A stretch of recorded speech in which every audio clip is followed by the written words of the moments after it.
Are you one of these women that needs to heal from inside, probably in the womb? Today, I have the pleasure to have here with me Miss Jacqueline or Master Jacqueline, that she's gonna teach us everything about how womb healing shows up in our life and how we can heal it. We also gonna learn about drum medicine and everything she does. She's like unbelievable. Oh, thank you. But thank you for being here today. I am ready to open. I am passionate about the topic, not just because I am a woman, but I think because I am a woman, I am a little more passionate about it and trying to really understand it, because I know could be the clue for many of you and many of us to really expand our lives in another level. But thank you. So I want to know about your journey, how you end up doing this. Oh my gosh. Well, first of all, thank you for having me. And we got the beautiful memo, and I got her to wear her boots too. So we matching already. And so womb healing, gosh, it started without me even knowing that it was starting. So I was diagnosed with endometriosis back in 2011, and officially in 2011. However, before that, since I was 13 and a half years young, I always had heavy menstrual cycles where literally I was raised an athlete. So I raced BMX bikes and did kickboxing and very masculine sports. And so it was really challenging for me the first week, obviously.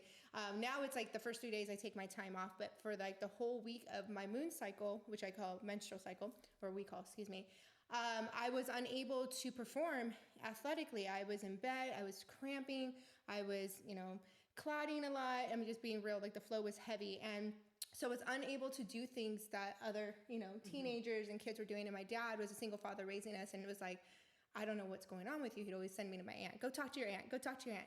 So I would, we thought it was normal because in our family, everybody had heavy menstrual cycles, and everybody, oh, that's just being a woman. Oh, you're craving junk food. Oh, what? And there was all these just normal, they normalized everything. So nothing was wrong. I was just being a normal teenager. Mm-hmm. So then I started to, connect with other women, or should I say girls at the time, and they weren't having such heavy menstrual cycles like me, and they were able to be athletic and be cheerleaders and do all these fun girly things, and I was always having hormonal issues and stuff, and I didn't understand. So I thought maybe it's because I'm raised by a guy. Maybe just my my lifestyle is different. So as our journey went on, so you were raised just by your dad? Yeah, my father raised me. So just the journey started to go on, and it wasn't until I became pregnant that I really started to see a difference, because throughout the journey of, being a teenager, they have like the clinics and stuff you can go to, right? So I got on birth control at like 15 just because I was told that it's really good for your menstrual. And it helped, but it made me crazy. It made me like bloated, made me break out, even though they say it didn't. I tried every different thing. So it was like, all right, Western medicine, right? That's all we knew at the time. And I did this in disclosure without my father knowing, because I was afraid to tell him that I was on birth control for him to get the wrong impression, because he's very old school, that he might be like, wait, what? Why are you on birth control? And it wasn't for that purpose. So anyways, moving forward, once I became pregnant, that was the time where I got to take a break, right? Because my womb was, going through the process of creating a baby. And I realized that afterwards, my menstrual cycle started to shift. It started to be like, once I had my daughter, things weren't as severe, but then it was like helping it, but then it came right back full force. Oh. And I didn't understand why. And it wasn't until my daughter, I want to say, was like 2 or 3 years young, and she's 17 now, just had her birthday, her solar return. Yeah. Oh, wow. Just had her solar return. And, I started to notice like my hormones coming up, my like I had anxiety, I had anger, I had just like irritability was my number one thing. Like I was really irritable all the time. And again, people always say, oh, that's normal, she's PMSing. Oh, it's she must be on her menstrual cycle. Are you on your period? That's what they usually say, right? Oh, leave her alone, she's being a bitch. Excuse my language, but that's what people would say. But then I started to realize deeper that there was something not right. And it wasn't just in my menstrual, right? It wasn't just in my blood. It was in something inside of me, because I was like, why do I feel like a crazy biatch? Like, why do I feel this way? So as the years went on, I started to little by little dive into like holistic remedies. So I met with a nutritionist, and she told me to stay off of alcohol, and started giving me all these dietary, things to get off. And she's like, stay on your birth control though, because it's going to help you. Okay, so I did that, did a year of everything she said, being sober, still didn't do anything. It like helped reduce symptoms. But the thing was, when I got diagnosed with endometriosis, the reason why I went to the doctor, I pretty much self-diagnosed and then went and just got confirmed, right? And I caught it in time to where I didn't have to get any surgeries or anything. And I probably could have, but I have a high pain tolerance. So during that process, I started to get these really crazy pains, like almost having contractions in like areas that I was like, whoa, this is not normal, right? So my ex-boyfriend at the time, he was just kind of like, something's not right, you know? And I didn't understand still. I was doing the diets, I was doing the nutrition, I was working out, I started yoga, I started meditation. This was in 2015. I just was really tuning into everything that I could to help myself feel better. And then it wasn't until 2016 when I had my divine intervention when the real healing started. When you had your divine intervention, what that looks like? What are we talking about? Oh gosh. Okay. So yes. No, but before we go there, I Yeah. wanted to connect with my story a little, and Yeah. it's because so I have two kids. One is 23 today, and the other one is 21. But it's been a miracle because when I was early menstruating, I started very early, and then when I had like 15, 16 years, I was 15, 16 years old, I had a big tumor that will make that they remove everything, like ovaries, and then they just let me with a quarter of an ovary in one side, and they told me that I will never have kids. Wow. And I know, but what is beautiful of this story is that, so when I was married and I decided to have kids, I remember we went to a doctor to try to figure it out how we are going to have kids because I was not able to have kids. And then we used to work in the same place with my husband, and then we both quit and we went on vacations. And 2 weeks after that, I was pregnant. Wow. And so that was a miracle itself because there is no way I could get pregnant. And then when my baby was born, I decided not to have another one, but that is another long story. And I knew I couldn't, by the way, because I didn't have more than a quarter of one ovary. But then I remember there was a moment that I was so grateful with God, and I understood the meaning of being a mother. And that is a beautiful story for another moment. And I think at that moment I could feel I would have healed my womb, because I remember telling God, I want to be a mom. And just send me a child that needs a mom. And I really don't care if he has health issues, because my first daughter had health issues. If he's down or he's autistic, like I just want to be a mom. And 2 months after that, I was pregnant again. Wow, I'm getting chills all over my legs right now. It's making my eyes water. Yeah. I feel that. I don't know, I wanted to share that at this moment, because if there is someone watching this wondering if they can have a baby or why motherhood is not coming to them, just be open to receive, and I promise you miracles can happen. And today we're going to learn about that. But I think our experiences are for a reason. Yes. And I have decided to start this YouTube channel so I can tell parts of my story that I think can teach others and bring other people with beautiful and not so beautiful stories, but at the end all of them are beautiful. And so we can teach. And I never will guess that your daughter is 17, but I think so then she should be a little older than I think too, because I thought you were like this young woman that you are. But yeah, that's the message. Like wherever you are, just be open. And now we are going to listen again, but I just wanted to share. No, I want to say that's powerful and that's admirable, because a lot of people don't understand the power of prayer, power of intention, the power that we have as women. Oh, it's gonna make me emotional. I'm getting chills everywhere. We're connecting. The power of being a woman. We are able to birth souls into this world, and when we are meant to be something, and she knew deep within her core of her existence that she was meant to be a mother, so she called upon that. She prayed, she asked, and she received. And when we are open to be receptive to that energy, to that flow as a feminine woman, not just because it's feminine energy, because we're a woman, a womb in, you're going to receive that, because God, higher power, source, the universe, whatever you look at it as, there is a higher power and they are here to help support you. And so that story in itself, I really look forward to hearing more about that, because that in itself is miraculous. That it's like almost like immaculate conception in a weird, in not in a weird way, in a very mystical way of connecting, because I believe everything's a metaphor. So yours could have been metaphoric from something that's a biblical scripture thing of like, if you've looked into like the Mary Magdalene codes, the Sophia codes, the Rose lineage, it's about like women and like really just stepping into that power of things that have been tabooed, have been, demonized as witchery or dark or evil, but it's really where our power is at, in that dark feminine energy that people don't talk about as much because they look at it again as something, we don't go over there. But dark feminine energy, you have to go into the depths of yourself. You have to face yourself, your traumas, your shadows, everything. That's where your power is at. And then you bring it to the light. Mm-hmm. Then you bring it to the light. Like, look, the light's surrounding us now. Now we're bringing our knowledge to the light after we went deep diving into ourselves. Oof, yes, but I don't want to keep you out from that moment. I know, I get passionate too. I'm like, yes. This is going to get deep. We are deep like the ocean, okay? So yes, thank you for reeling me back in. So when I had my divine intervention in 2016, I had a near-death experience. And so it was during a time, in a nutshell, my intuition was really heightened and things were coming through. I was already starting, yoga and meditation and going to Reiki share classes back then. I had these gifts that I didn't understand, right? My whole life, people told me, oh, you have like powers or whatever. And I'd be like, you guys, I'm not living in Harry Potter. Like, what?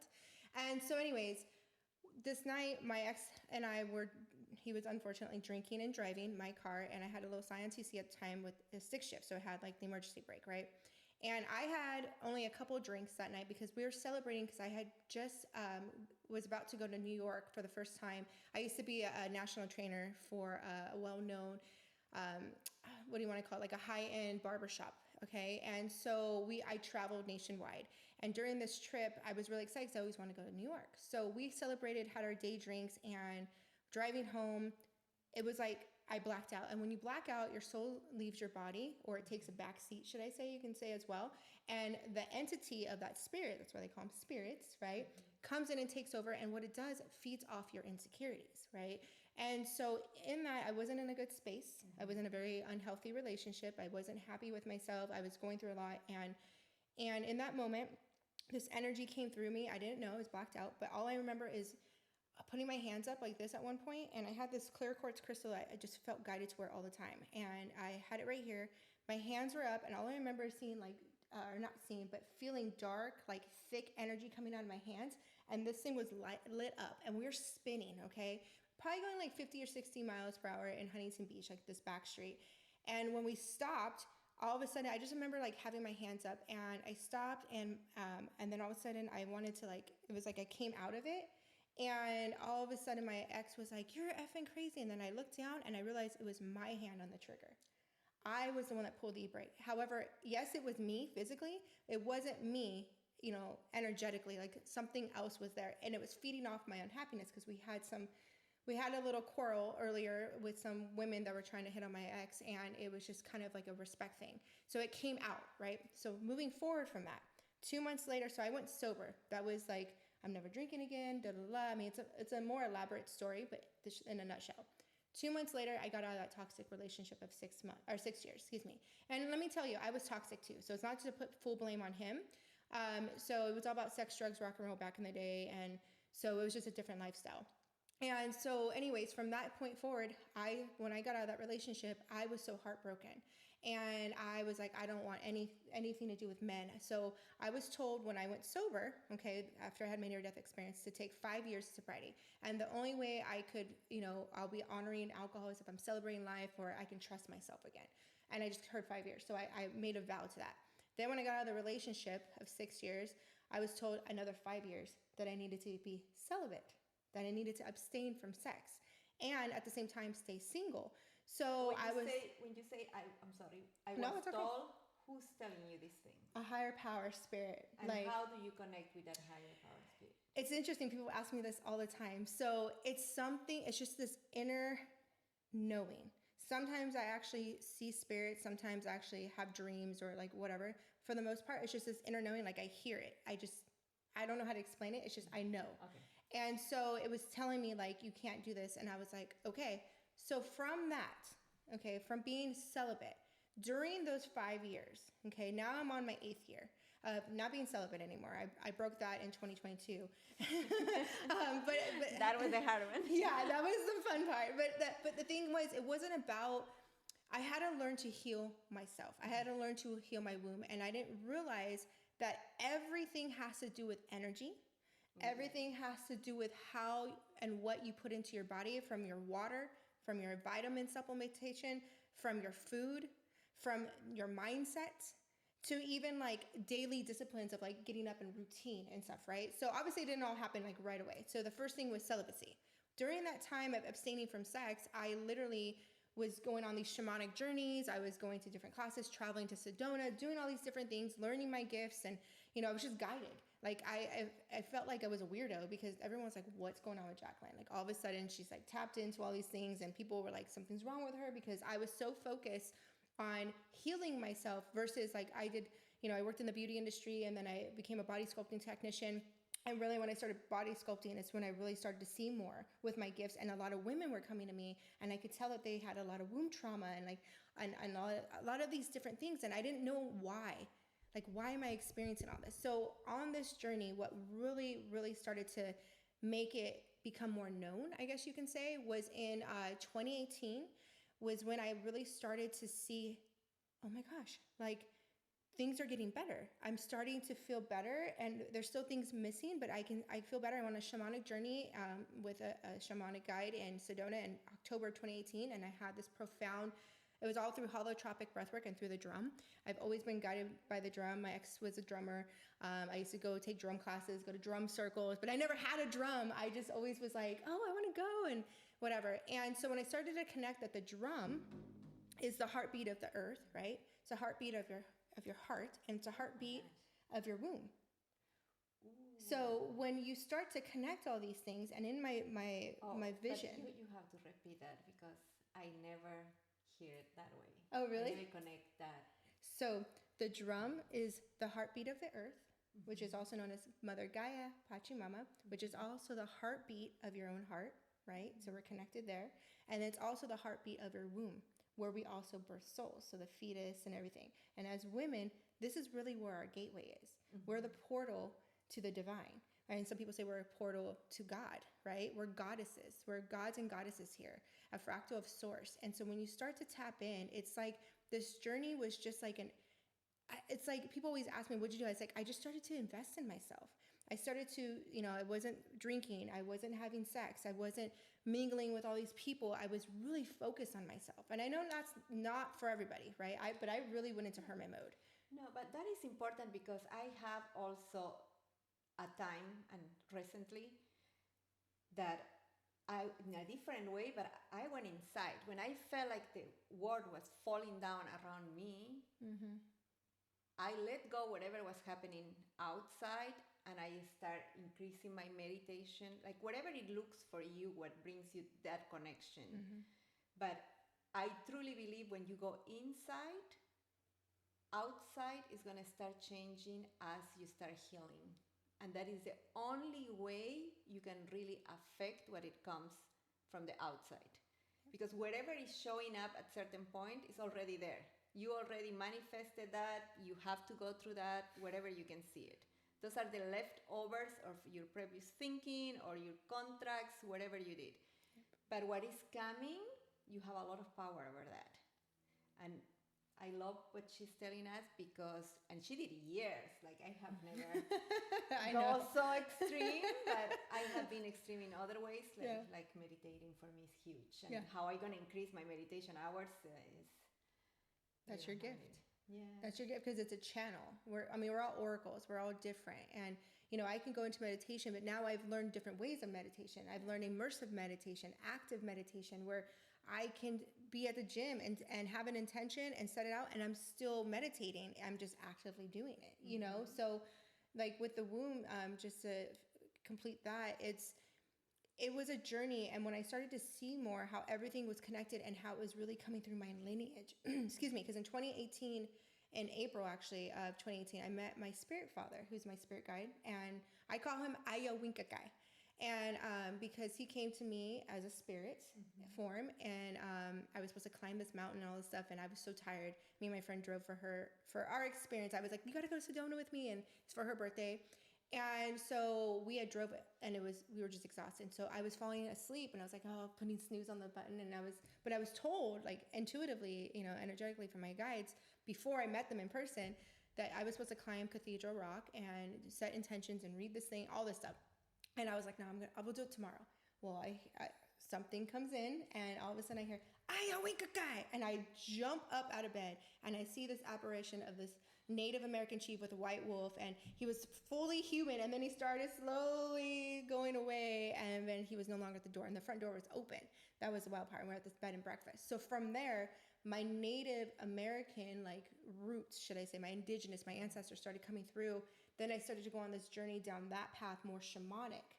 And then I went on a shamanic journey in October of that year of 2018. And then that really, it was like, believe it or not, I was told that I was being prepared for 2020, that a lot of people were going to die. And it didn't show me. Ooh. Yeah, it didn't show me how. They just said, you're being prepared because you're going to be needed for service. Yeah, and I think a lot of healers, I admit it today, like this is increasing so much. Mm-hmm. But going there, because I think through our experiences we teach a lot, but how women can realize right now that they need to heal? What will be the symptoms? What could be happening in their lives that you will say you need to heal your womb? Well, first and foremost, it's going to be in your menstrual. Okay, so your menstrual is going to be considered irregular. You're going to have a lot of heavy periods, right? That's number one. Can be starting as a teenager, so you can be non-sexually active. Okay, so that's number one. Your periods and your hormones, they go hand in hand. The second one would be where you're starting to see these, for example, for me it was like I didn't want to be anything like my mom. You didn't want to what? Be anything like my mom. And she wasn't in my life, and there's a reason for that. And so when that had happened, I started to have these moments like her. And even though I wasn't around her, and I was really short-tempered, and I was really, like I said, irritable, and I was taking it out on my daughter when she was little, and I was like, what is wrong with me? And it was like this uncontrollable, anger inside. I don't know how to explain it. And so I started having these outbursts, and I was like, this is not normal. So I really do feel that there's a mood, So do you think one symptom, it could be the relation with our mothers? Mm-hmm. That if you have a difficult or something that it's not hierarchy. I learned a lot about hierarchy, about with our mothers and grandmothers. That epigenetics? Yeah, but spiritually, I didn't know. Mm-hmm. Because I grew up being, in certain ways, the mom of my mom. Mm-hmm. And I thought that was how it was, and it was normal, but it's not normal. It's not. It's a mother wound. So it's like a lot of us don't understand that we have these things. So it comes up through us. And then the way I saw it, at least, was I started realizing I was being like my mom and everything I didn't want to be. Then I started to look up things, and I started meeting people you should look into trauma. You should look into this and that. And I was like, okay. So you have to be open to receive it, because there's a lot of information out there, and there's just so much out there that everyone thinks they're a guru, honestly. And it's really what resonates with you is what's going to work for you. So my first thing was the menstrual. Then I started to see how I was responding, before I was even a mom. Okay, I was really weird and stuff, and my dad would be like, "God, you're acting like your mom," and it would be a trigger for me. Then the third was my relationships with women. I know these are really random. People are like, how is this womb healed? No, it's part of it though, because I have always had really negative experiences with women. I've had women be jealous of me, envious, kind of same thing. Try to steal my boyfriends, talk crap about me, gossip. And I'm not going to say that I didn't get involved with things, because, we all kind of go through that. But it was because of your womb. Yeah, but it was because there was so much trauma in here. And I didn't know this at the time, but there was a lot of negative experiences, right? And a lot of it stems from not only the womb and trauma, but it's coming from our mothers. And however your mother treated you is how you're going to accept other women in your life. Yeah. And it's a wild thing. Just like how we date usually our fathers, or and if even though it sounds really odd, right? But your father is your first love, and your father sets the tone of how a man's going to treat you. So I was the rebel. I went away from it and then came right back to it. So it's like, a mixture of things. But also, so outside the menstrual, outside of like you're having your outbursts and your hormonal things, it's with your mother, seeing what the relationship is with your mom, and then starting to really recognize deeper your relationship with other women. Then when you start to see that's the most like what we would call 3D version of it, that anyone that could understand that, like, okay, and then a lot of people are gonna be like, oh shit, like that's everybody, because there's a lot of trauma still playing out in this collective right now. Yeah, and it doesn't matter, because for me, like, understanding and verbalizing certain things was very hard, because I do have a beautiful relation with my mom, and I am super grateful that she even had me, because she was 16 when she got pregnant and she had to hide her pregnancy. So, but that created a child raising another child, right? So then what I want to get to is that it doesn't matter if you have a great relation with your mom, or it's hard for you to acknowledge that maybe it shouldn't be, that you are not respecting the hierarchy, because that is learning about how the universe works and how we have to respect our mothers. Although you think you are respecting, sometimes when you don't say you got this and you are trying to do things for others, you are interfering. And then you have to give that place back to your parents, right?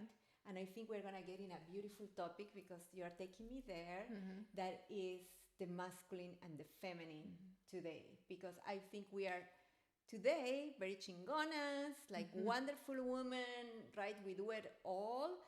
But are you doing that from your feminine, or are you tapping so much in your masculine that you are not creating a balance, right? Yes. And may I share something that came through as you were talking about your mother?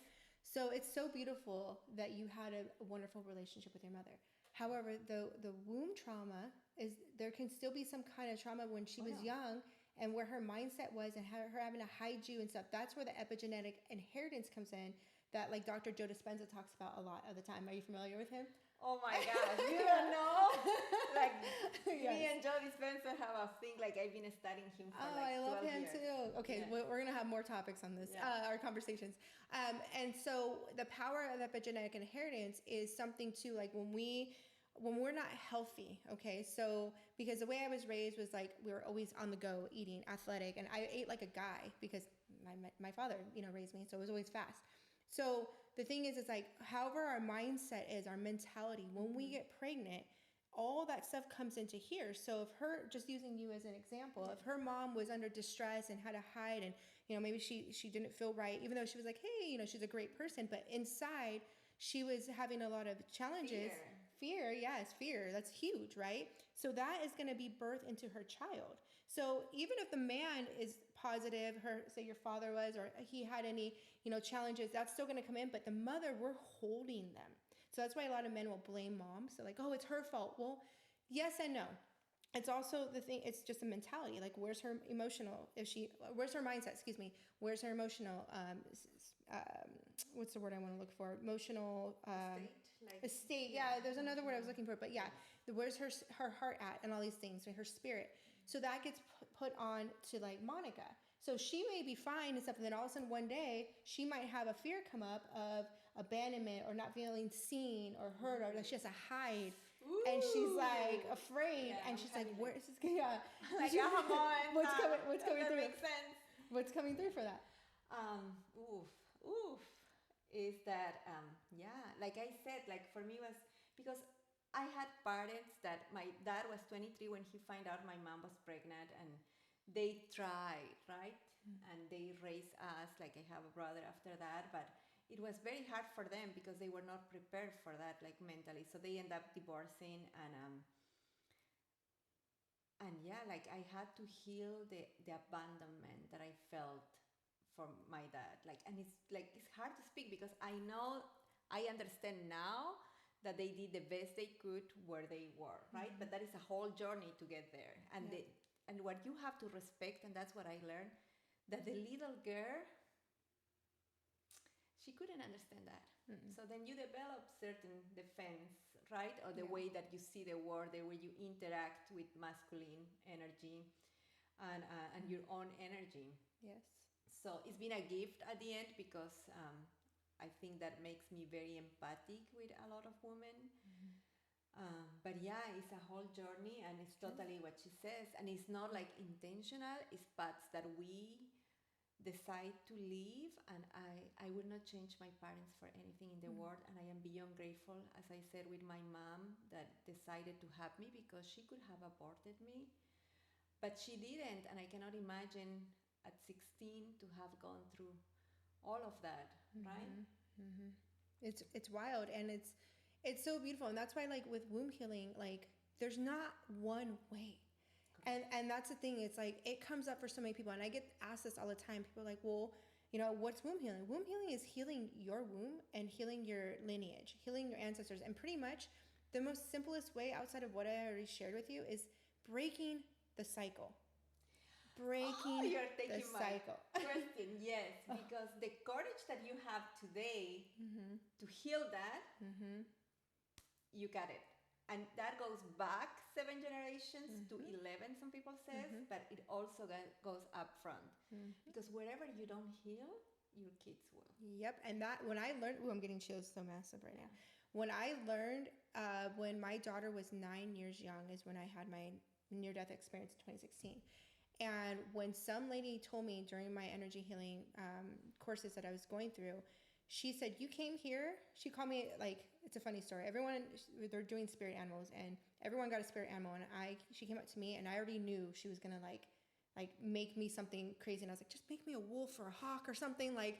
And she's something like, yeah, I was like, something. And I could feel, it was a small class, but I can feel all these women like looking at me like they knew. And she's like, you, and I'm like, and I was like, okay. She's like, you're a selenite wand. You're like this pillar of light, and you just come in and you clean house. If you know what a selenite crystal does, it's the only crystal that can, and it's not the only, I think it's one of the main ones though, it's a master crystal, and it cleanses everything. So that crystal can be right here, and there could be other crystals, and you're not intentionally trying to clear them, they're being cleared. So think of that energetically. So when I'm here presently, say Monica didn't know I had these gifts and I was just sitting here, she energetically can be getting triggered by me if there's anything that needs to come up, or she can, and that's the journey that I've had with women. I didn't know my power. I didn't know my gifts. So I had a lot of, disconnect with them because they're like, I don't know what it is about Jacqueline. I just don't like her. So when this lady told me, she's like, you're like a selenite wand, I still didn't understand it. I was just kind of like, okay. And then I immediately felt everyone in the room like come in on me, and I was like, this is why I wasn't out there, because I was afraid to use my voice because people were not supportive of me. They were more like throwing shade on me. And I was like, I just want to help people, So when it comes to the womb, it's like there's so many layers. It's really meeting yourself where you're at. Like if you just feel like you're not connected to your moon, like your womb space, and I call it the moon cycle. If you feel like it's gross or it's been taboo in your family, like women, we don't talk about that, and all these like little things, you start to see it. Those are passed down bad habits, and that is coming from our lineage from like even 400 years ago, when there was colonization that came in, and they unfortunately raped and murdered innocent children and women and men. Men were too, and anyone who was considered a witch. Okay, there's still that witch wound in there that were holistic healers. Like, it's a real thing that they were taken advantage of and murdered, and then forced into religious indoctrination. So there's a lot of trauma that people aren't even aware that they're playing. So when it goes into the masculine energy, we actually have been operating, everyone, in our masculine energy forever, because over 400 years ago, when the manpower came in, they converted everything to a masculine structure into this world. So they turned us into workhorses. They turned us into like non-emotional and really fast life. And they utilize alcohol to drown our sorrows and take away our souls, pretty much, to extract them from us. And then and then porn came in, and porn, became this thing where everyone was trying to be like a porn star. And whether they acknowledged it or not, in the bedroom, trying to perform all crazy, but that's not what it was about. That was hurting your womb space. That was disempowering you. And we were allowing in the wrong energies, which actually energy that gets stored in here creates dis-ease, which is disconnect. And I'm sure you're familiar with Louise Hay. Oh. When you said Dolores Canyon, like when I first met you, I was like, okay, she knows Dr. Wayne Dyer, Louise Hay, all stuff. And Louise Hay she was the first book that I started with, You Can Heal Yourself, or You Can Heal Your Life, something of that sort, excuse me. And she breaks down the disconnect. Disease is being disconnected from your soul, from your purpose. And as a woman, it's being disconnected from our womb. Mm-hmm. And so our womb, it's like we need to start asking our womb. Everyone's like, oh, we should ask our heart. Our womb is connected to our heart. And if we're not doing things with intention and integrity and nourishment. Oof, that's a huge one. And I want to tap into that one. Yeah, go for it. Because, like I said, my kids were miracles. Like I am used to nurture. Like I've been nurturing them. But in the last 2 years, I also experienced them leaving the house, right? And I had a shift in myself because I want to love unconditionally my kids and let them fly, right? I don't want to hold parts of their souls saying things like, oh my gosh, like stay with me. And But it's a work inside because, you know, you've been the mother, and I think a lot of women can relate with that. But I had a moment that I said last year, and that's a beautiful story, I'm going to mother myself. That's huge. And when I said those words, because your words matter, and your words go out, and believe me, you're going to get answers from the universe. Yes. And that is the year where the Virgin Mary came to my life. Oh, I just got chills. We have something in common. Come on, go ahead. Yes. And that was like, I'm going to do a whole video about that because I do want to do one, especially for that, because it's a beautiful teaching. But it's been the most, I realized I asked for this, and I asked to return to my very feminine side of me. But what is very cool from that is that it's all about nurturing, loving yourself. And all the big teachers today are talking about that, because Joe Dispenza, that we know his work, he also, when I talked to him once, I was like, oh my gosh, like it's my heart, I love it. And then he says, you are stuck in your heart, but you have to go up and receive. And I realized at that point that I never looked for the receiving part of it, because I was pushing, I was trying, it was all here in my first 3 chakras, very masculine, very like strong, right? And I was really good at it, so I had a beautiful life, but it was all about pushing. So then I realized if you really go up, and that's what I want to get, and you open your hands, you know, energy comes up and starts going down, and you're just going to receive. And that's the space that I live into now. And it's possible. It's just like going through every chakra, and I think nurturing yourself, loving yourself.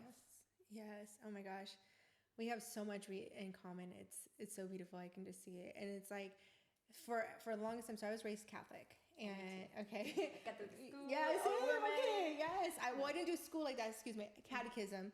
And I, at 9 years old, 9 years young, I used to get reprimanded because I was the one always asking questions. What if I can do that? Or how about this? And I literally would get kicked out, and then I'd be told on to my family, like, Jacqueline, you just need to obey. And obey was like this huge thing.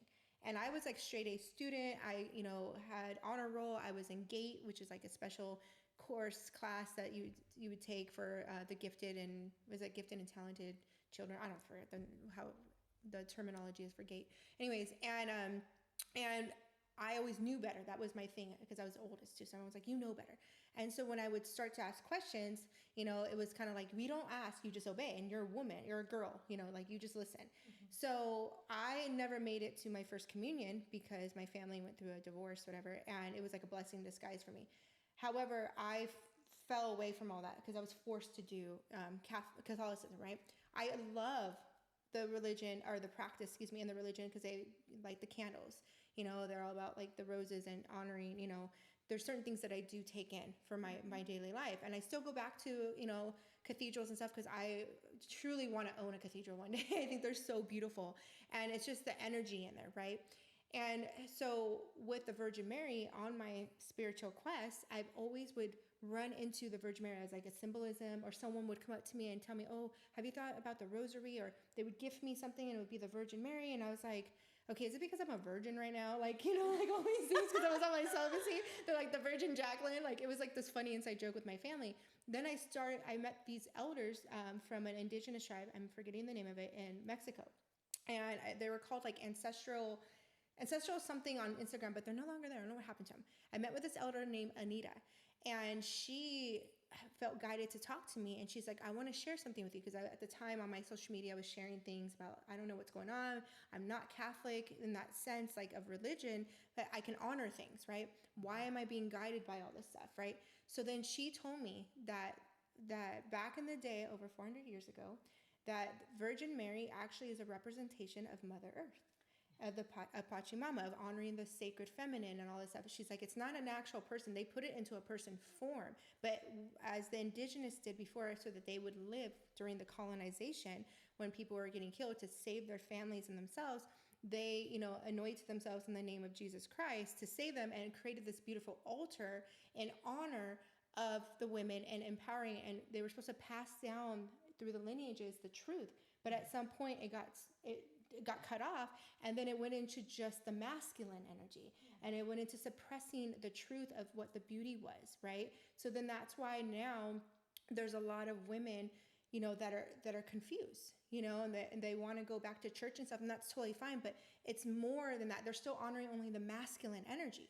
What about the feminine energy? Mm-hmm. And so it's coming in, there's this control factor, throughout. And this is all cultures. It's not just here in the Western world of Christianity and Catholicism. It's even in the Eastern cultures. There's different gods and goddesses that they worship and honor. And if you were to go in and decode everything, it always comes back again to the mother. Yeah, and I do want to say that like faith is beautiful, and mm-hmm. it doesn't matter how it looks like for you. Yes. I have wonderful friends that are still Catholic, and I gave my kids the right to choose whatever it looks for you. Mm-hmm. Like, it's totally respected. But in the way that we are touching right now, the Virgin Mary, what she represents is because when we are healing our womb, it's very important that we are able to connect and to nurture ourselves. Yes. Because I think our future generations depend on that. Mm-hmm. Right? Mm-hmm.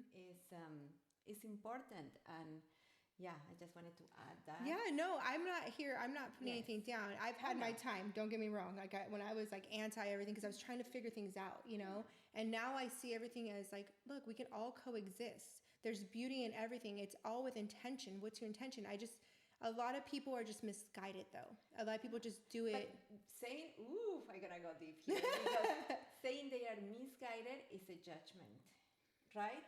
It can be. And I think we are just gonna, how I understand it, and I'm gonna be careful with my words. It's okay. No, I'm right? Okay. Is like wherever we are spiritually, mm-hmm. right? Because I can feel, and I had that in life, I promise you. I felt like, oh my gosh, I got it, mm-hmm. right? Mm-hmm. And then life came and humbled me. Right? Mm-hmm. And then you open a new huge door that you are just starting to understand how everything works. Mm. Until now, and where I am right now, and like I said, the Virgin Mary came to me 2 years ago, mm-hmm. almost. Before that, I will say, no way. Like, mm-hmm. I'm out of Catholic Church, and that's a no. Like, I have a direct connection with God. But it has manifested me. It has reached out to me that it makes me feel so special, right? I don't know if I was open or she just decided to touch my life and be there with me. But I think wherever you are is like perfect for you, mm-hmm. and for me at this point. Mm-hmm. But what is coming, like, is always more expansion, mm-hmm. isn't it? And I've met her, and I've met a lot of different, what they would call like ascended masters and stuff too. And what I've realized is just, it's where, this is in my belief, is the way we are raised is the way that we're programmed. Correct. So how we utilize them in metaphorical experiences is that when I would have these moments and meet her, you know, and energetically and stuff like that, and even like Jesus and all these other Sun masters like Buddha and like I've had a really beautiful experience in Sedona with Radha. She's from the Hinduism, and what they all are, it's an energy, it's a frequency of love and the feminine energy. So because I was raised Catholic, I can associate, you know, Virgin Mary with the feminine energy. But if I wasn't raised Catholic, maybe I was raised Hindu, right? Then if I was in the Hinduism, then I would have seen Radha. But at the time when I saw Radha, I was studying, like I have my necklace of the little Om, right? Which means universal love. And it's like I was studying a lot on the Hinduism and coming into a lot of the Vedas, and that's my daughter's name. It's a sacred Sanskrit. And I was seeing how everything is in cohesion, is that the word I'm looking for? Like the same alignment as the Bible. And then there's other things, and you just it's a different lens, a different perspective, a different terminology. But the core denominator is unconditional love, compassion, peace, right? And then tapping into our feminine energy and our masculine. Masculine is the structure of our life. And then when we're learning to go back to the feminine energy, we have to be receptive. And she was saying her lower chakras, because that's your root chakra, your sacral, and your solar. So those are what they call like the lower chakras, the darker chakras. That's what they try to say. But what it is just your grounded, your rootedness, right? Your physical. Then when you come to the heart, that's where we want to have our sacred union of the feminine and the masculine. So until we can open up our intuition, our higher consciousness, which is our God brain, the right brain hemisphere, to receive, you know, this divine power, then you meet it in the middle at the heart. And as a woman, we meet it with the womb and we meet it with the heart.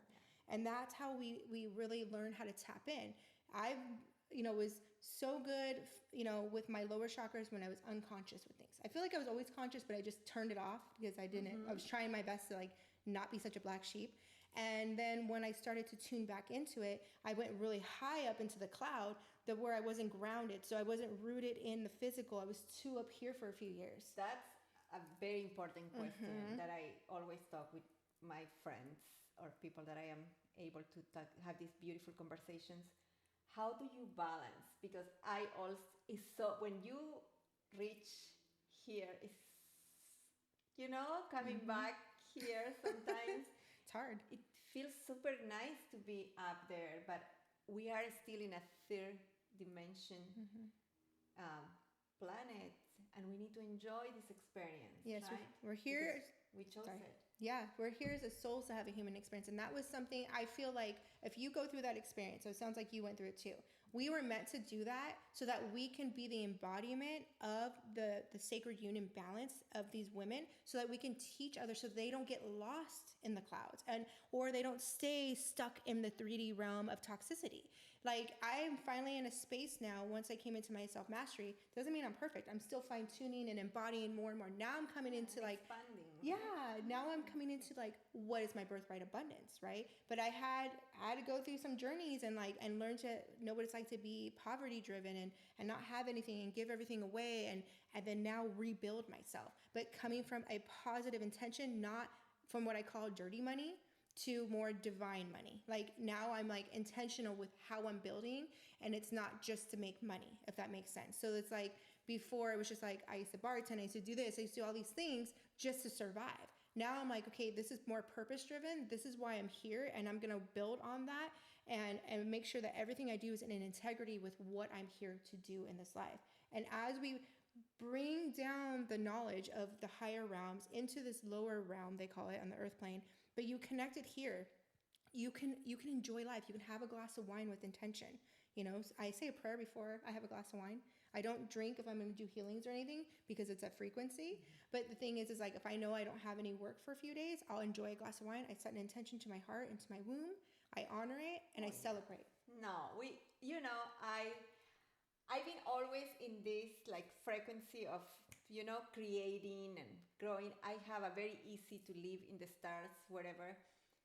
But I found this friend that she gave me the gift of enjoying life. I love it. Yes.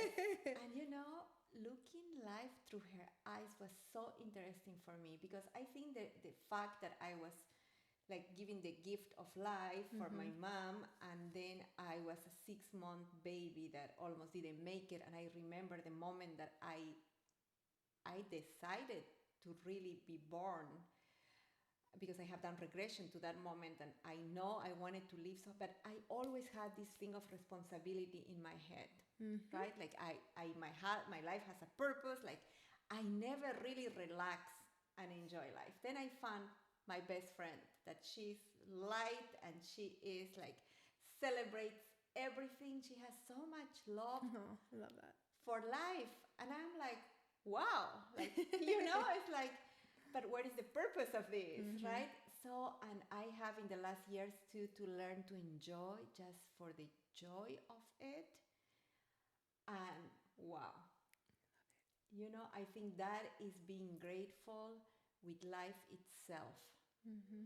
So don't feel like if you get spiritual or you are growing spiritually or you are healing in a journey of healing, you have to be celibate. Like unless you really have a bigger intention and that's how you do it, which totally is your journey. Yeah. But remember, this is life in third dimension. We decided to be humans. There is a reason. And one thing that I hear about our spirit is that he craves so much to be in this planet because we want to feel Our emotions. We want to touch, we want to love. So enjoy all of that because I think as you get to higher dimensions that we all are going to get there, it's different. So that's why we have to really connect with this planet, right? Yes, and a lot of the stuff too, like when you're talking about the cloud, is that there's a time and place for detox. Like I did a year and a half of raw vegan, and that was during like the whole, I call it the pandemic that started in 2020. Yeah, and I'm sorry to cut you, but the other thing with that you are doing that is like, for what I feel on you, you have a very like, her journey is very spiritual. And we talked before this, and we are 11s, right? Like 11s come like in numerology with a spiritual path. So not everybody had to go through what I went through, right? Or to get there for that reason. Like I am at 11 as well. I am in a very spiritual path. I had to be moved to the spiritual, what was like quick and fast. And I was like, oh my gosh, what is this? Same. So it's different ways that we're going to get there, but it doesn't have to be like it is like that, right? Because there is people that manifest and expands in life in softer ways or different ways or through illness. Wherever you are, just find to accept where you are, and what can serve you from what we are talking is for you, and everything else just let it go. Yeah, it just goes back to your roots. Water your roots is my slogan, because it's about watering your roots. It's really about you focusing on you and your lineage. I want to learn about that because I have never been really connected with my lineage. You'll be so fascinated as you learn. And as you're open, you're setting that intention right now, just like you set the intention for your baby. Yes, start asking. Yeah, there you go. Yeah. And she'll come in, other people will come in to lead you. You'll meet random people. You know how that whole thing works, and you'll start to learn. Yeah, the only thing that I did, and it was recently, that connect, like it was like, wow, right? I never thought about all of that, was family constellations. Okay, yeah. So I did that, and it is the most emotional thing that I have ever, and I have done like, poof, I have done so many things, but I never cried so much as when I did family constellations. And what does that do? Like, see where your alignments are with people? So you go, it's like a group of people, right? Okay. So, and then you go, and some people is going to play like the problem that you are having. So you go to one moment that you want to heal or understand, whatever, right?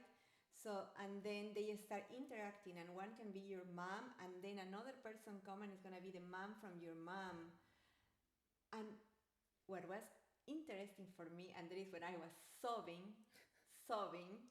it was a moment that we are seeing the part of my mom and my grandpa. And then I have this memory, I always said, like, I am not very talented with music, okay? And the whole side of my mom, they've been like super musical. Like one of the biggest songs in my country, Collita, is an anthem, was written by my grandfather. Oh, so cool. But everybody plays instruments but me, right? And although I am really good writing, I love writing, but I was like the black sheep. So then when we are doing family constellations, it comes this memory, right? And it's my grandpa. He tried to teach me to play the piano. Oh, how cute. When he was getting old, he wanted to give me a piano. He had three pianos, so he gave the three pianos to the other kids because I was the one that couldn't learn it. Oh, and I get emotional until now because that is the moment that I learned that I was not enough. Aww. Yeah. You are enough. I know. Like now I know, but you know that child at that moment with my grandpa, I couldn't. He gave me an accordion. Oh my gosh. That was the most like painful thing for me as a child, and you know. So then I had to go through the constellations to. I remember that. I acknowledge that. Then I had to talk with my grandfather, and it.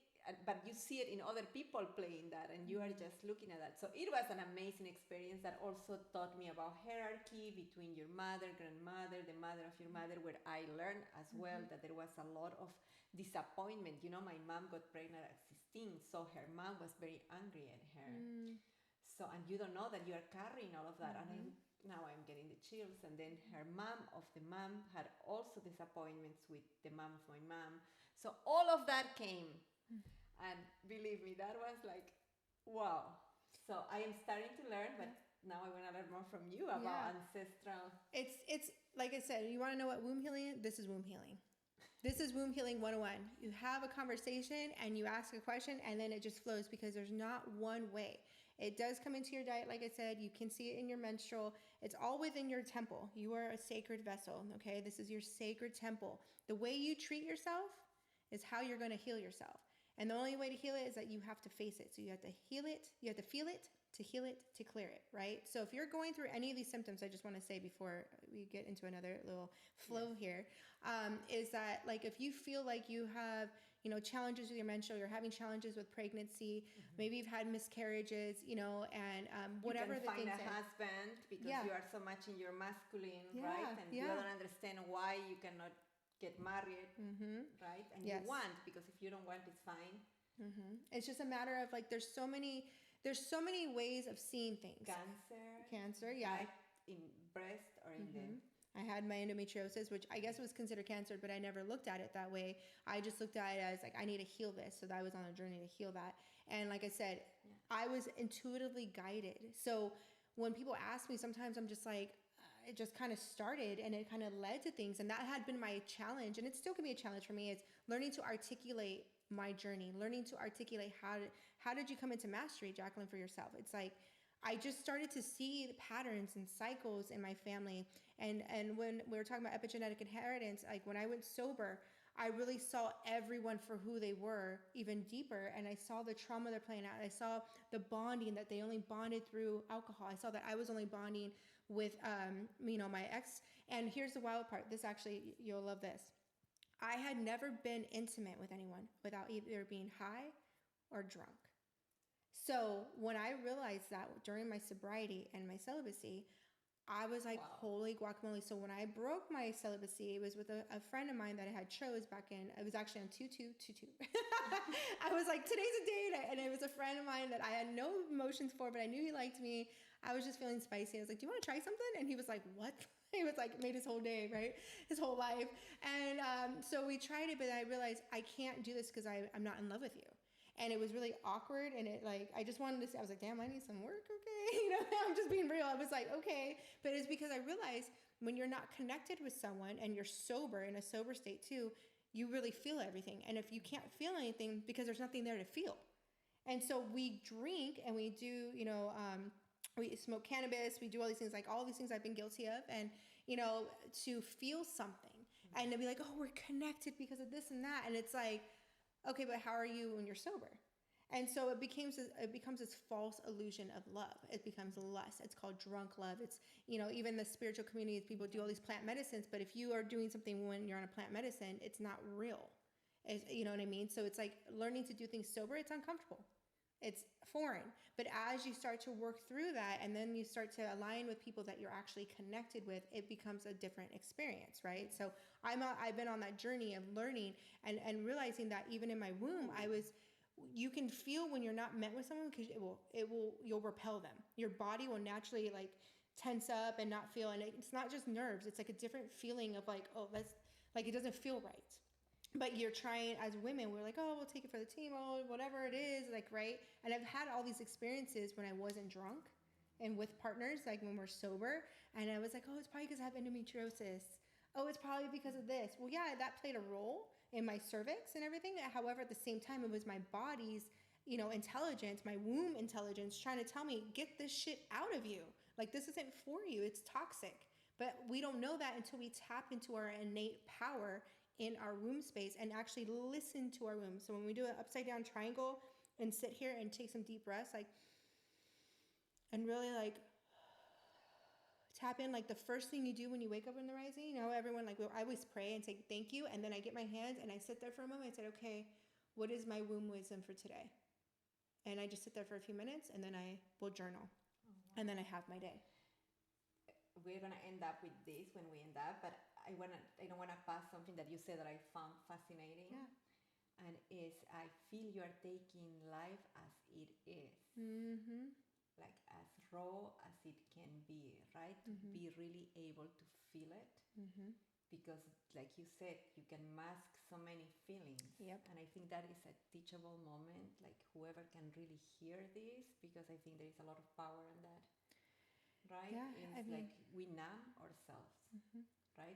And our brains are so wonderful that they will give you, oh, it's just a glass of wine every night, mm-hmm. or it's just this, it's not too bad.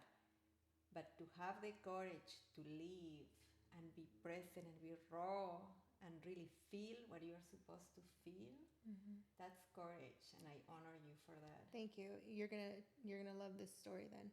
It's really quick. When I Okay. left my ex after 2 months of being sober, I heard 5 days I need to get the heck out or I was going to stay in the cycle. So a friend that I just met, kind of like how like I just barely know you, say I just met you, and she was like, she got the same intuition and she's like, I don't know why, but I feel like I want to offer you my home. And she's a registered nurse and stuff, and she was like, I was like, and something was like, do it. And so I lived with her. We shared her master bedroom and our kids shared their rooms, and it was there for like 3 months, just temporary. But in that moment, I had to get out because if not, I was going to stay in this unhealthy cycle. And what I did is I left everything. I left it with love, though. Like, it was really challenging, but I left and I set up the place like a bachelor pad. I put some things in storage that I end up getting rid of later. I literally gave everything because it's energy. And I was like, I'm starting over. This is just material. And when I had that shamanic experience in October, I was getting ready to buy a Cadillac Escalade, or not Escalade, sorry, CTS. I always wanted one, still on my wish list. And I was getting ready to move. I was living with family when I went through my massive awakening after living with my friend for 3 months. I needed to go back to my roots. And so I lived with my grandma and my aunt to mend a lot of things in LA County. And now I brought peace there. Anyway, so during that journey, I was like doing body sculpting, doing really well financially. I was like, hey, now I finally have my own place with me and my daughter. It was like a huge thing. And in that journey, I said, nope, don't do that. Because we're going to need you for 2020. And all the money you're going to do, you're going to start a business. And I didn't know what it was. And 2019 is when I birthed Divinity. And then from there, that's where I am now. Ooh. So now I'm getting everything that I gave up to be of service.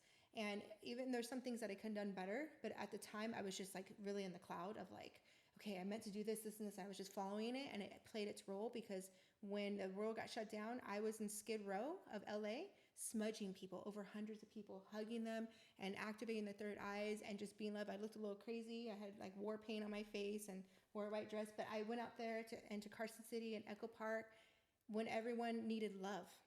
I was guided. People need love, and to be 6 feet apart and all stuff, that to me just didn't seem right. Like, how are we going to heal our hearts if we can't give hugs and if we're afraid of our own family? Like, I'm not afraid of anything. The sun is here to activate us, so just people, there was a lot of trauma playing out. That's what's happening right now. Trauma is being projected out of us, and if we're not aware of it, we're going to be feared of it, and we're going to close off, and we're going to get sick because we make ourselves sick, and things start to happen, and then it is what it is.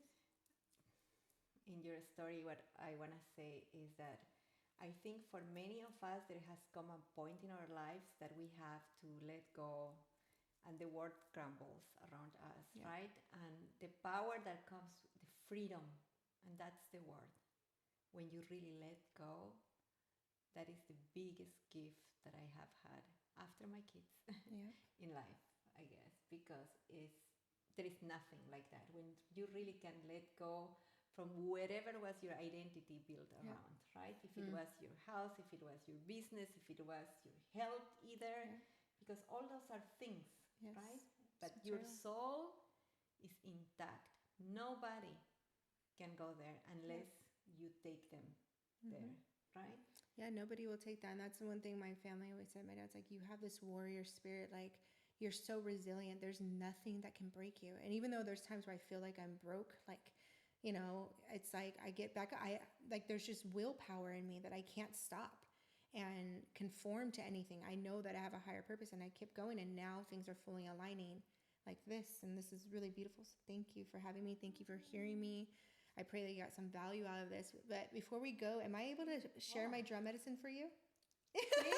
The grand finale, can you say that word? So I brought my drum. So I'm known as a drum medicine facilitator. That was also a gift from Spirit, the name. Yes. And Teach us about that. yeah, so because the it's drum, different. so this is a 22-inch Remo buffalo drum. And it's manufactured through Remo, and it's a percussion. And I want to be able to birth my own drum, meaning making my own drum from animal skin. However, I got this in Mount Shasta, which is really connected to what she's talking about, like the Pleiades and all these other, beings out there. And it's a part of my lineage to go out there. I didn't know until I was getting ready to go, but I went there and had an initiation. And I before I went, it was like, you're gonna get a drum. Found a drum. And when you pick out a drum, if you're feeling guided to get a drum, don't buy it online. You have to feel it, touch it, and you have to hear the sound. Because everybody's sound is a different frequency for them, right? So this sound, it reminded me, first of all, this reminded me of like a warrior shield, like Wonder Woman. Like I wanted this. And one day I'll have it painted from a friend that does amazing work. And then I wanted this to be like I'm shielding people when I'm giving the clearance. But I didn't understand that at the time. Okay, but I come to it. So the heartbeat is the heartbeat of earth, connecting to your heart, connecting to your womb, okay? And even if you're a man, you still have a man womb, okay? But it's not like our wombs. It's just, but you come from a